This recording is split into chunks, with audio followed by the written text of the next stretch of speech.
지난주까지 우리나라의 최고 이슈 중에 하나는 아마 바둑이었을 거예요.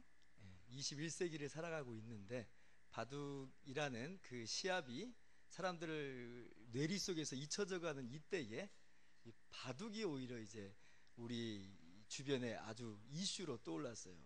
왜 그렇죠? 알파고라는 인공지능과 함께 인간이 시합을 하는 그런 현장 속에서 우리가 다 숨죽이면서 지금 그걸 본 거예요. 인간이 이길 것인가, 인공지능이 이길 것인가 하면서 이 지난주까지 우리 모두가 그렇게 아주 대단한 관심을 가지고 뉴스를 주목을 했습니다. 아마 여러분도 뉴스에서 한 번, 두 번 정도는 보셨죠? 그래서 그 알파고하고 대결했던 그 사람이 이세돌 구단이라는 우리나라에 걸출한 그런 바둑의 이 최고수예요.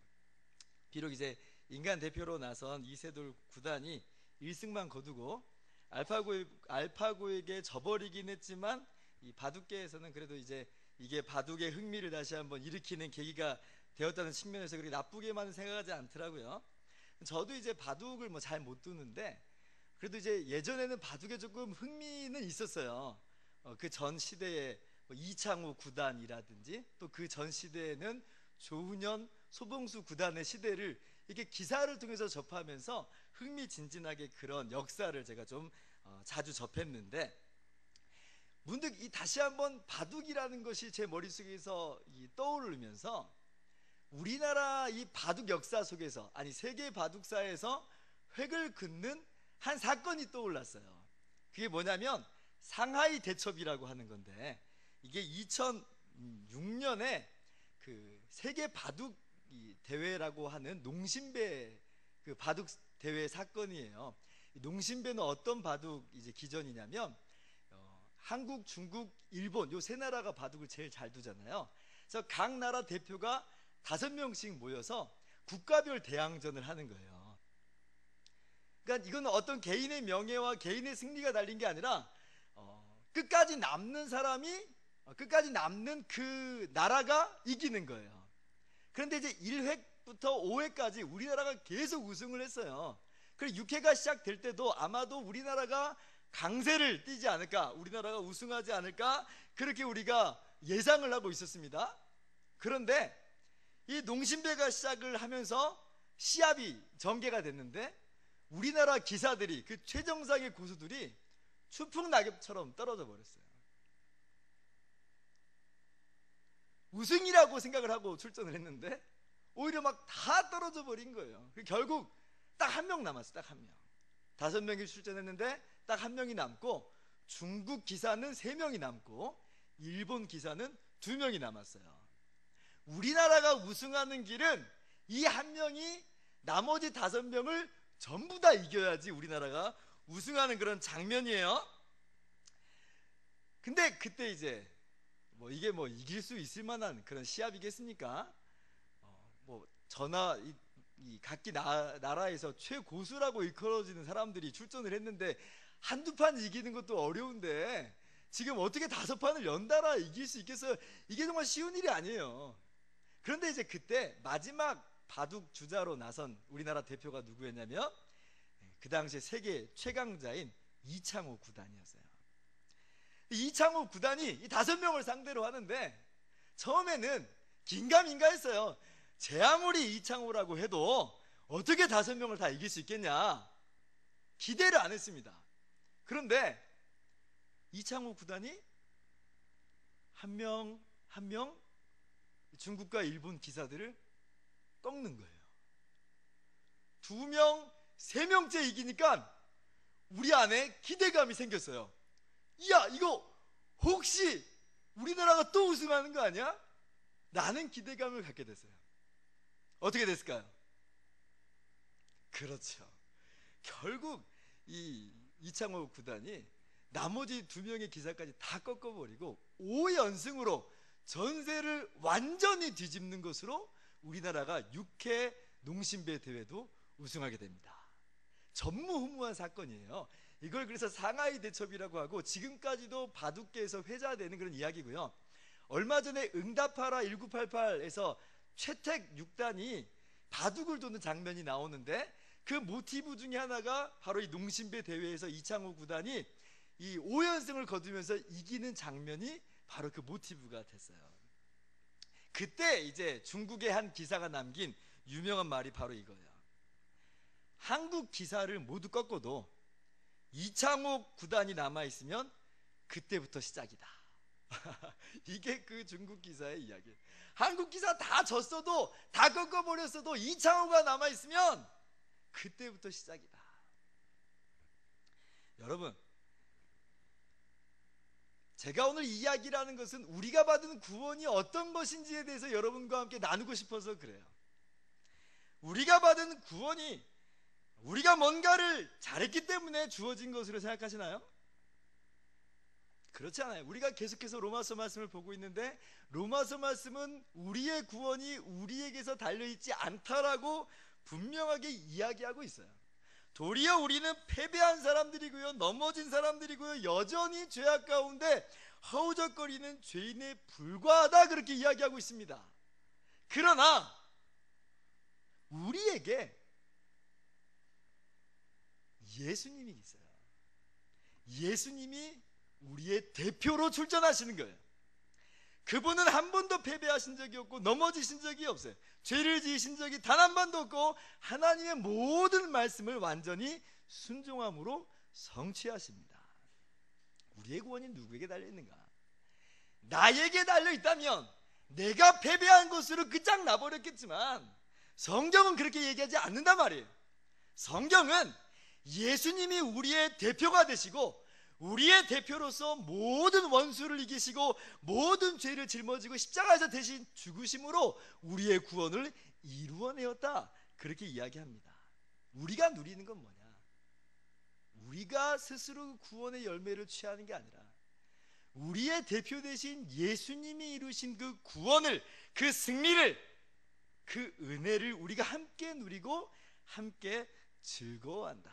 이것이 성경이 이야기하는 바예요. 다시 한번 예를 들게요.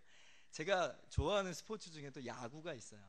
그 야구 선수 중에 기아 타이거즈의 한기주 선수를 좋아했습니다. 지금은 뭐 경기에 별로 나서질 않는데 좋아했어요. 근데 이 투수가 누구냐면 그 팀의 마무리 투수예요. 9회 마지막 나와서 경기를 승리로 이끄는 그런 선수였어요. 근데 이제 이 선수가 뭐 잘하니까 베이징 올림픽에, 2008년에 베이징 올림픽에 선수로 출전을 하게 됩니다. 그런데 이 선수가 부상을 안고 지금까지 뛰고 있었어요. 그래서 그때 공교롭게 그 부상의 여파로 경기에 출전을 하는데, 출전한 경기마다 경기를 소위 말아먹는 거예요. 미국하고 경기를 하고 있는데 9회 올라왔어요. 6대4로 이기고 있는데 점수를 한 점 내줬을 뿐 아니라 무사 2, 3루 상황을 만들어 놨어요. 아웃 카운트를 하나도 못 잡았어요. 그리고 강판당했어요. 그리고 지면은요, 이 한기주 선수는 역적이 되는 거예요. 근데 다행히 그 뒤에 우리나라 선수들이 잘해가지고 이겼어요. 일본전이 됐어요. 일본전에 또 나와서 마지막 9회 나왔는데, 이때는 5대2로 이기고 있었는데 이때도 아웃 카운트 하나도 못 잡고 점수 내주고 주자 내보내고 또 강판됐어요. 얼마나 부끄럽고 얼마나 또 속이 상하고 그러겠어요. 근데 다행히 또 우리나라 선수들이 잘 해가지고 그 일본전에도 이겼어요. 세 번째 경기에 출전했습니다. 이때는 마무리 투수로 못 나왔어요. 대만전에 나왔습니다. 8대6으로 이기고 있는 상황이 나왔어요. 좀 던지는 듯 했어요. 아웃도 잡았어요. 그런데 이내 또 두들겨 맞고 2점 내주고 8대8 동점으로 만들어 버렸어요. 여러분, 이 한기주 선수가 그때 이 시나리오, 이 작가, 한작가라는 별명을 가졌어요. 얼마나 우리의 마음을 쫄깃쫄깃하게 만들었는지.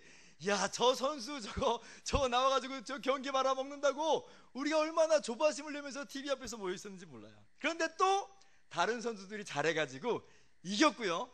결국 9연승으로 베이징 올림픽에서 우리가 금메달을 땄어요. 그리고 군대를 안 갔다 온 그 젊은 선수들은 모두 다 병역 혜택을 받았습니다. 자, 그러면 우리의 한기주 선수는 금메달을 땄을까요? 금메달 땄어요. 우리 한기주 선수는 그러면 병역 혜택을 받았을까요? 병역 혜택 받았어요. 한기주 선수가 한 게 뭐가 있어요? 미국전, 일본전, 대만전 경기마다 엉망진창을 만들어 놓고 있었는데 다른 선수들이 잘하는 것으로 이겼고요, 금메달을 땄고, 그래서 병역 혜택이라는 그런 과실을 함께 나누게 됐어요. 다른 이유가 아니죠. 그 선수가 잘했기 때문이 아니라 바로 그 팀에 소속되어 있었기 때문에 그래요. 제가 이 이야기를 말씀드리는 의도를 여러분 아실 거예요. 우리의 구원 역시 마찬가지라는 거예요. 우리가 구원받을 만한 자격이 있어서 구원을 받고 천국 갈 만한 그러한 자격이 갖춰졌기 때문에 가는 게 아니에요. 우리는 말아먹는 사람이 우리의 인생을 말아먹고 있어요.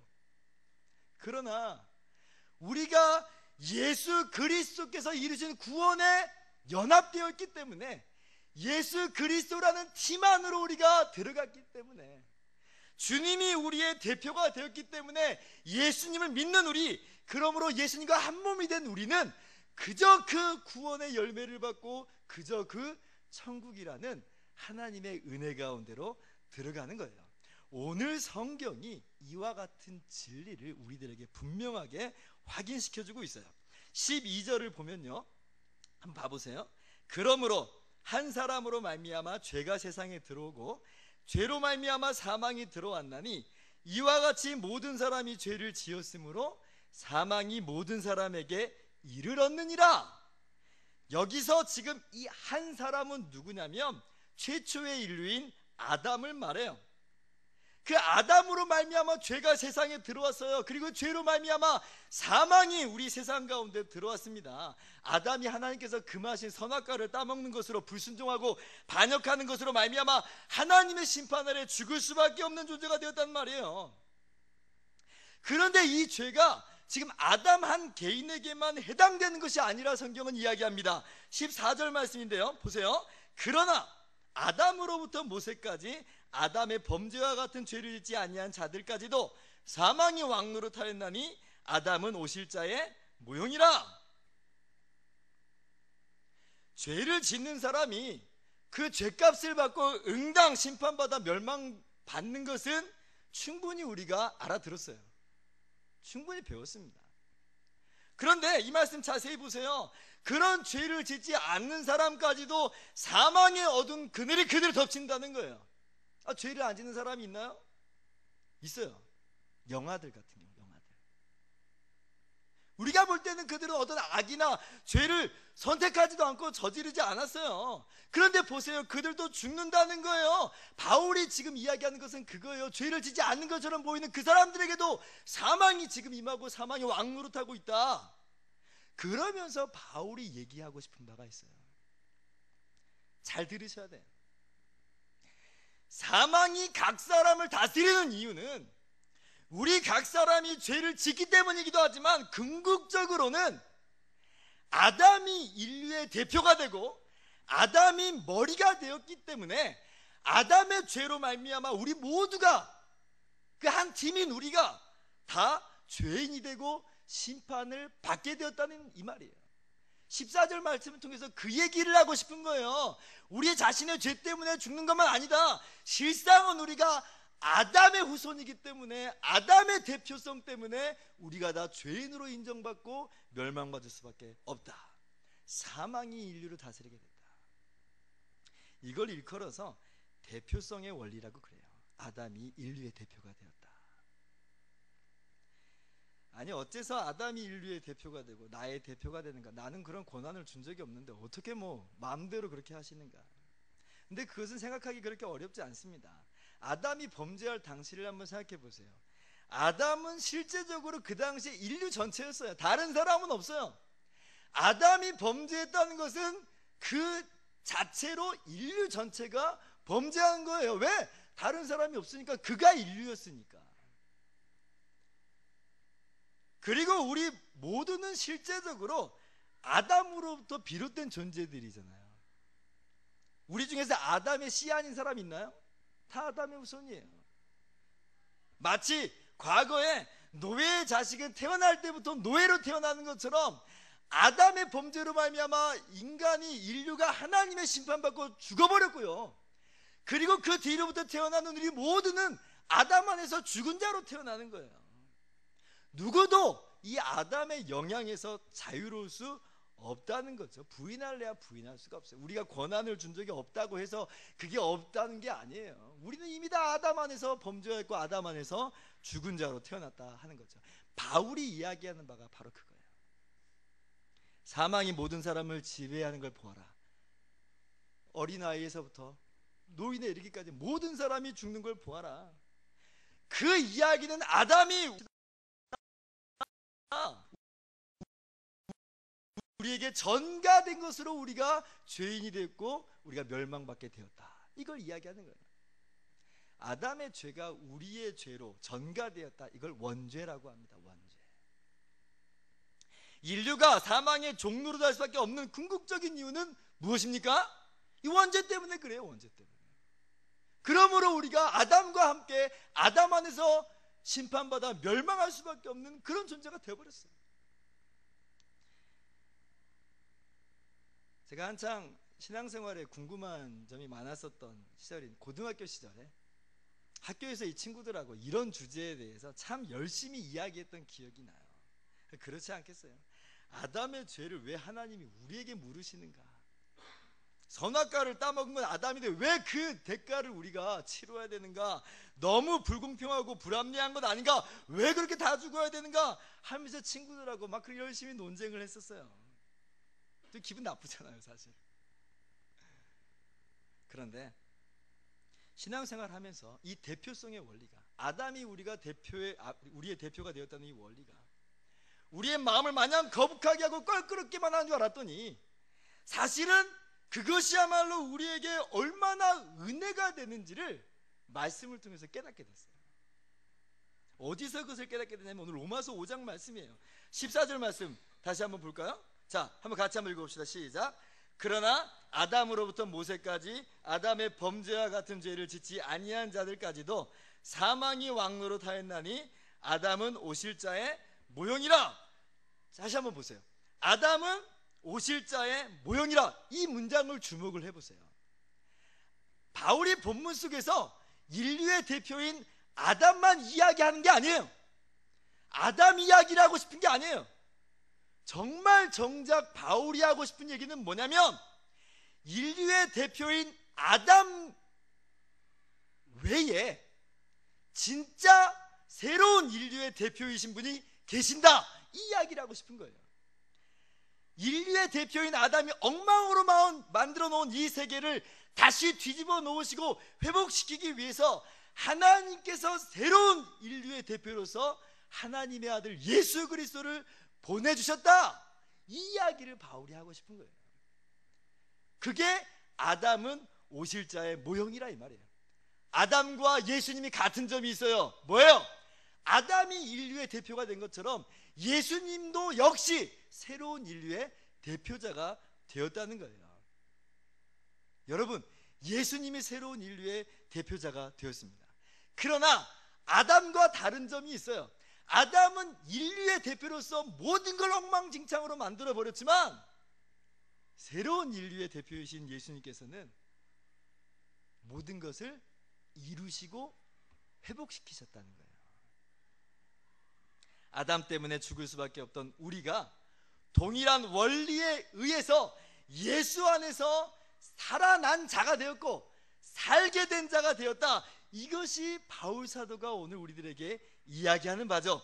로마서 5장 17절입니다. 한 사람의 범죄로 말미암아 사망이 그 한 사람을 통하여 왕노릇하였은즉, 아담의 이야기예요. 아담으로 말미암아 우리가 죽을 수밖에 없다는 것을 이야기하는 거예요. 그러나 더욱 은혜와 의의 선물을 넘치게 받는 자들은 한 분 예수 그리스도를 통하여 생명 안에서 왕노릇하리로다.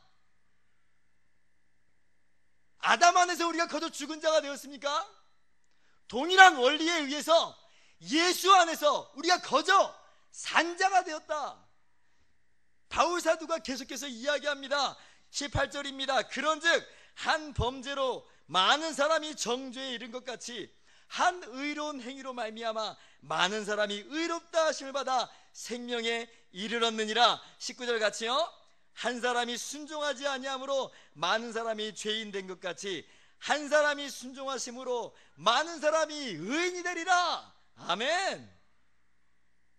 대표성의 원리가 불공평한 줄 알았어요. 불합리하고 말도 안 되고 그것 때문에 내가 죽는다는 것은 억울한 일처럼 여겨졌어요. 근데 그게 아니었어요. 그 동일한 원리로 말미암아 우리는 산자가 되었다. 그리고 이것이 얼마나 감사한지. 오늘 우리의 삶을 돌아보면 깨끗하고 흠없고 죄 없이 살아가나요? 그렇지 않는데도 불구하고 예수 안에서 우리를 살려주시고 하나님 자녀 만들어주시고 천국 가게 만들어주신다. 이것이 바로 대표성의 이 원리예요. 성경은 구원이 절대로 우리들에게 달려있는 것이 아니라 이야기합니다. 구원은 예수 그리스도께서 완전히 이루신 일이에요. 그리고 하나님께서는 우리의 대표가 되신 예수 그리스도 안에서 이 큰 구원을 우리들에게 주시는 거죠. 이게 은혜예요. 이게 은혜.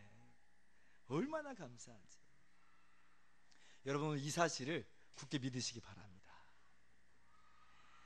우리는 예수님을 믿으면서도 때때로 불안과 의심에 휩싸일 때가 있어요. 정말 내가 구원받았나? 정말 예수님이 오늘 오신다고 다시 오신다고 하면 나는 천국에 들어갈 수 있을까? 이런 불안과 염려가 우리 가운데 있을 때가 많아요. 왜 그런 생각이 듭니까? 예수님을 믿긴 믿는데 실제 내 삶을 보면 잘 안 변한단 말이에요. 발버둥 쳐보고 몸부림도 쳐보지만 너무 약하고 또 악하고 죄악 가운데 뒹굴고 예전 성질은 그대로 있는 것처럼만 보이고 정말 내가 구원받은 게 맞나 의심이 들어요. 또 한편으로는 우리의 감정이 메말라가는 것을 발견할 때에 확신이 점점 사그러들어요. 분명 예수님 처음 믿었을 때는 기쁨이 있고 감사가 있고 감격이 있었고 십자가만 생각하면 눈물이 났는데 이제는 마음이 너무나 딱딱해져서 십자가를 바라봐도 눈물이 나오질 않아요. 기쁨이 없고 감사가 없고 감격이 없어요. 묻어내져 버렸어요. 야, 정말 내가 구원받은 거 맞나? 나 혹시 화인 맞은 거 아닌가? 양심에 화인 맞은 것 아닌가? 이런 두려움과 불안함이 내가 버림받은 사람은 아닌가? 이런 무서움이 우리 마음 가운데 찾아와요. 의심이 들어요. 여러분, 여러분의 구원을 확신하십니까? 확신하는 줄 알았는데 이런 삶의 터널을 지나가다 보면 휘청휘청 돼요. 게다가 기도 응답도 안 돼 보세요. 기도 응답은 없고 삶의 문제는 꼬여만 가고 어려움과 시련의 터널 속에서 답답한 가운데 허덕이고 있다고 생각을 해보세요. 하나님 나하고는 전혀 상관없는 것처럼 여겨지고 저만치 멀리 계신 분처럼만 여겨지고 예수님은 나랑 상관없는 분으로 여겨지는 그 순간 우리의 믿음이 마구마구 흔들려 버리는 거예요. 예, 이것이 우리의 인생이고 우리의 신앙의 현 주소예요. 맞아요. 그러나 사고의 틀을 깨뜨리시기 바랍니다. 신앙의 틀을 바로 잡으세요. 바울 사도는 아담과 예수님이라는 대표성의 원리를 가지고 우리에게 하나님의 구원이 분명하게 주어졌음을 다시 한번 선포하고 있는 거예요. 도장을 찍고 있어요. 도장을. 우리의 구원은 단 1%도 우리로 말미암는 게 아니에요. 아니 0.001%도 우리에게 달려있지 않아요. 아, 정말 그런가? 이야기 받아들이기 힘드실지라도 오늘 말씀을 아멘으로 받아들이시기 바랍니다. 예수님이 우리의 머리가 되셨고 예수님이 우리의 대표가 되셨어요. 예수님 때문에 우리가 산자가 되었고 예수님 때문에 우리가 의롭다함을 인정받는 거예요. 다른 이유는 없어요. 제가 오늘 설교 제목을 내가 영생을 확신할 수 있는 이유로 잡았습니다. 그 이유는 다른 데 있는 게 아니에요. 왜 내가 구원받았음을 영생 얻었음을 확신할 수 있는가? 예수님이 나의 대표가 되시기 때문에 그렇습니다. 하나님께서 예수 그리스도 안에서 이 모든 것을 다 이루어 주셨어요. 그러므로 예수님 믿는 우리, 예수 안에 있는 우리는 그저 이 모든 것을 받고 감사와 찬양으로 예배할 따름이에요. 이것이 오늘 바울 사도가 우리들에게 힘주어서 이야기하는 거예요. 제가 처음에 바둑 이야기를 했던 것도, 야구 이야기를 했던 것도 바로 이것 때문에 그래요. 예수님만 있으면 돼요. 예수님만 있으면 금메달이라니까요. 이것이 우리가 받은 구원이에요. 고린도후서 5장 17절은 이야기합니다. 그런즉 누구든지 그리스도 안에 있으면 새로운 피조물이라. 이전 것은 지나갔으니 보라, 새 것이 되었도다. 여러분은 예수 그리스도가 머리가 되시는 새 인류가 되셨습니다. 예수님이 여러분의 대표가 되셨습니다. 예수 안에서 여러분은 새로운 피조물이 되었고, 여러분이 살아가고 있는 세상은 새로운 세상이 된 거예요. 이것이 우리가 누리는 구원이에요. 우리에게 있어요. 이제는 아담의 세상은 끝나버렸습니다. 더 이상 그것은 우리를 얽매일 수가 없어요. 새로운 세상, 구원의 세상, 예수님이 이루어 놓으신 새로운 세상 가운데 우리가 살아가는 존재가 되었다. 그러므로 우리가 얼마나 희망이 있는 존재인지, 우리가 얼마나 소망이 있는지를 깨닫는 저와 여러분 되기를 바랍니다.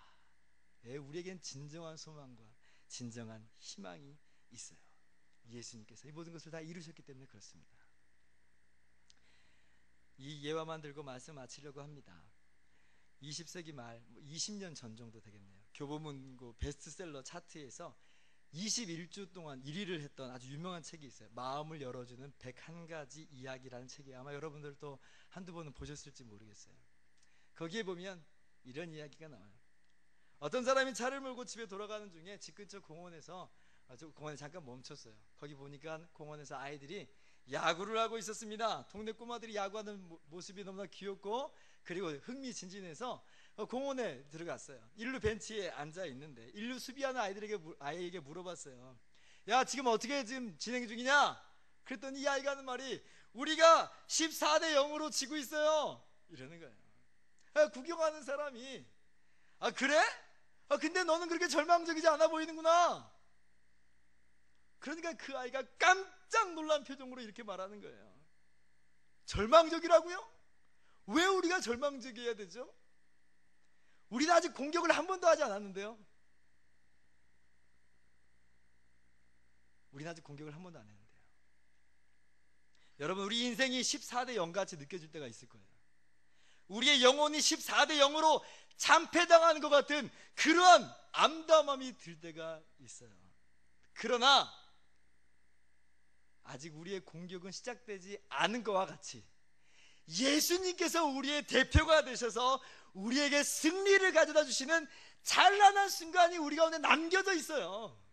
우리로 말미암은 것이 아니라 우리 구주 예수 그리스도께서 이루신 놀라운 구원, 십자가에서 죽으시면서 피 흘리시기까지 이루어 놓으신 그 구원이 우리 가운데 남겨져 있어요. 그 어떤 세력도 그 어떤 권세도 이 구원을 취소하거나 무너뜨릴 수가 없어요. 예수 안에서 예수가 우리의 대표가 되시면서 우리는 이 구원을 거저 받는 겁니다. 왜 우리가 절망적이어야 되죠? 왜 우리가 불안해야 되죠? 선포하십시오. 우리의 대표는 예수 그리스도시다. 그분이 나의 모든 구원을 이미 이루어 놓으셨다. 내가 영생을 확신할 수 있는 이유는 바로 나의 대표가 되시는 예수 그리스도 때문이다. 담대하게 선포하면서 희망을 가지고 소망을 가지며 승리하면서 하루하루 담대하게 살아가는 저와 여러분 모두가 되기를 주님의 이름으로 축원합니다. 기도하겠습니다.